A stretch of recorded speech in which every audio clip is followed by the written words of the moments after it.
North মেসিডোনিয়ায় একটি night ক্লাবে অগ্নিকাণ্ডে কমপক্ষে ৫১ জন নিহত এবং ১০০ জনেরও বেশি আহত হয়েছেন। রোববার দেশটির স্বরাষ্ট্র মন্ত্রণালয় এই তথ্য জানিয়েছে।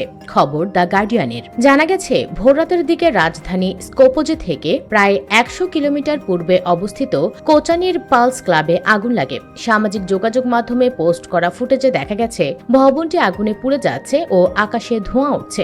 দেশটিতে জনপ্রিয় হিপ হিপ এডিএন ব্র্যান্ডের একটি পরিবেশনার সময় আগুনের সূত্রপাত হয় বলে জানা গেছে। আগুন লাগার কয়েক ঘন্টা পরেও সেখানে ধোঁয়া উঠতে দেখা যায়। কনসার্টে প্রায় ১৫০০ জন উপস্থিত ছিলেন বলে ধারণা করা হচ্ছে। স্থানীয় গণমাধ্যমের খবরে বলা হয়েছে, আগুন আতশবাজি যন্ত্র ব্যবহারের কারণে লেগে থাকতে পারে। আগুন দ্রুত ছড়িয়ে পড়ায় এক পর্যায়ে তা নিয়ন্ত্রণের বাইরে চলে যায়।